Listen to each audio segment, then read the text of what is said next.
जय Shri Radhe Krishna. I hope आप सब लोग बहुत अच्छे होंगे। चलिए अब हम चर्चा करेंगे अध्याय 13 पर, जिसका नाम है प्रकृति, पुरुष और चेतना। यहाँ पर भगवान यहाँ पर जो 13वां अध्याय है वो इसी के लिए है। यहाँ पर जो 12वां अध्याय था भक्ति योग, इस पर भगवान ने बताया कि किस तरीके से उनकी भक्ति की जाती है।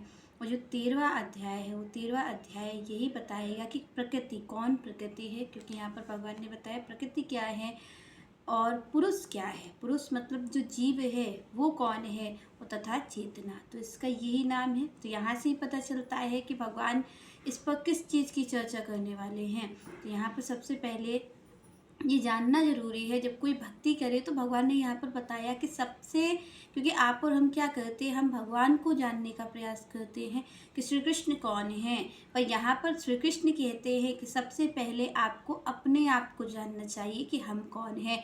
तो यहाँ पर आप और हम क्यों भगवान को नहीं जान पाते हैं, क्योंकि आप और हमने अपने आप को जानने का प्रयास नहीं किया। आप और हम ये समझते हैं कि हम केवल शरीर हैं, जो हम ये दिख रहे हैं वो हम केवल शरीर हैं। तो हम अपने आप को केवल शरीर मानते हैं, अपने आप को देह मानते हैं, वो उसी के हिसाब से हम अपना कार्य करते हैं। तभी ना तो हमारे जीवन में कोई सुख होता है, ना कोई शांति होती है। तो इसी के कारण, क्योंकि आप और हम भगवान को तो जानने का प्रयास करते हैं, पर भगवान को जानने से पहले आपको और हमें अपने आप को जानना होगा कि हम कौन हैं, यहाँ पर हम क्यों आए हैं, किस कार्य से आए हैं, और भगवान की ये प्रकृति क्या है, जीव क्या है, और ये चेतना क्या है जो हमारे अंदर कार्य कर रही है। यहाँ पर भगवान इसी पर विस्तार से अर्जुन को बता रहे हैं कि क्या कौन सी चीज़ है।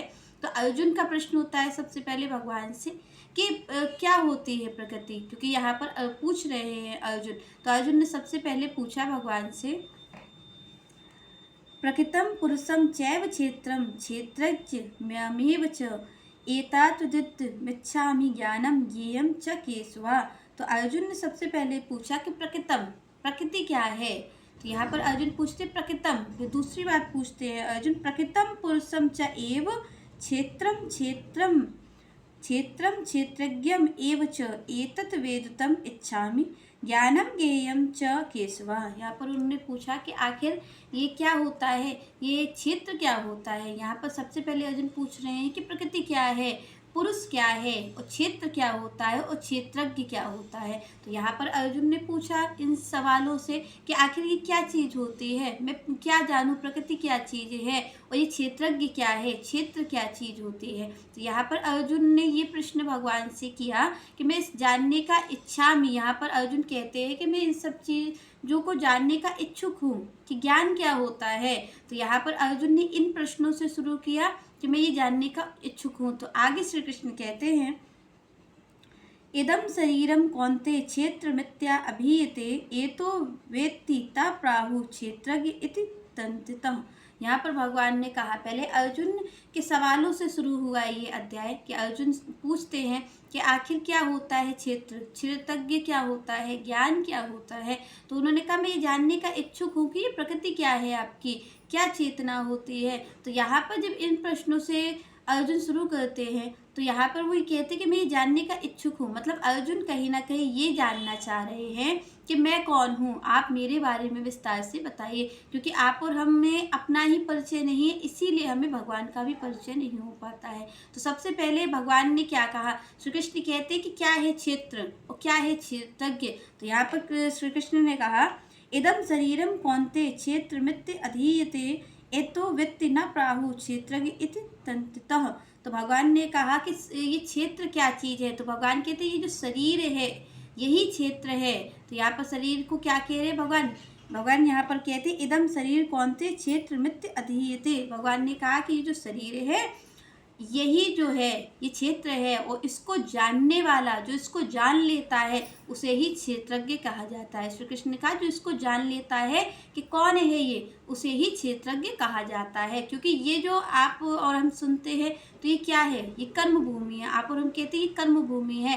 तो यहाँ पर भूमि होती है, क्षेत्र मतलब क्या होता है कि यहाँ पर शरीर जो आपका है वो उस चीज को जानने का है। आपके अंदर जो चेतना है भगवान के लिए, उसे जानना ही क्षेत्रज्ञ कहलाता है। तो श्री कृष्ण कहते हैं कि ये जो शरीर है यही क्षेत्र है और इस क्षेत्र को जानने वाला ही क्षेत्रज्ञ है। जब आप और हमें अपनी पहचान हो जाती है, हम जान लेते हैं कि हम कौन हैं, तो भगवान कहते हैं तब कोई जीव भक्ति कर सकता है, तब कोई जीव मुझे जान सकता है। सबसे पहले उससे क्या होगा, अपने आप को जानना होगा। तो श्री कृष्ण ने कहा कि ये शरीर क्या है, ये शरीर ही क्षेत्र है, क्योंकि अर्जुन ने पूछा कि क्षेत्र क्या है और क्षेत्रज्ञ क्या है। तो यहाँ पर जब पूछा अर्जुन ने, तो श्री कृष्ण कहते हैं कि ये जो शरीर है, जो शरीर की प्राप्ति हुई है आपको, यही क्षेत्र है। और ये जो इसको जान लेता है, शरीर को जो जान लेता है, जो इसके अंदर बैठी चेतना को जान लेता है, उसे ही क्षेत्रज्ञ कहा जाता है। आगे श्री कृष्ण कहते हैं, क्षेत्रज्ञम चापिमा विद्धि सर्व क्षेत्रेषु भारत, क्षेत्र क्षेत्र ज्ञानोजन यत् मतम मम। तो उन्होंने कहा, श्री कृष्ण ने कहा कि सबसे पहले क्या करना चाहिए, सबसे पहले जीव को क्या जानना चाहिए, अपने आप को जानने का प्रयास करना चाहिए। क्योंकि आप और हम अपने आप को बिना जाने जो भक्ति करते हैं वो मनमुखी भक्ति होती है, क्योंकि हमें अपने आप का पता नहीं होता है। तो यहाँ पर अर्जुन ने भी, पहले आप और हम इस चीज़ को देखे विस्तार से कि अर्जुन ने भी अपने आप को जानने की कोशिश की है कि मैं कौन हूँ। बाद में जाकर के भगवान अपनी भक्ति का वर्णन कर देते हैं, बता देते हैं कि उनकी भक्ति किस तरीके करनी चाहिए। उसके बाद भी यहाँ पर अर्जुन अपने आप को जानने का प्रयास करें। श्री कृष्ण से पूछ रहे हैं कि क्या होती है प्रकृति आपकी, मैं क्या जानूं, क्योंकि यहाँ पर भगवान ने प्रकृति के 3 गुणों का वर्णन किया है, जो कि यहाँ पर रजो तमो सतो, ये जो सतो गुण है ये प्रकृति द्वारा है। तो इसीलिए अर्जुन ने पूछा कि प्रकृति क्या है और प्रकृति क्या है, उसमें जीव का क्या अपना रोल है, जो आप और हम हैं, जीव यहाँ पर है वो क्या है, और ये चेतना क्या है। तो ये जो भगवान से अर्जुन ने प्रश्न किया है, तो ये प्रश्न आप और हमारे लिए बहुत जरूरी है, क्योंकि पहले आप और हम अपनी जब पहचान करेंगे तब हम भगवान की भक्ति को साध सकते, तब कोई भक्ति कर सकता है।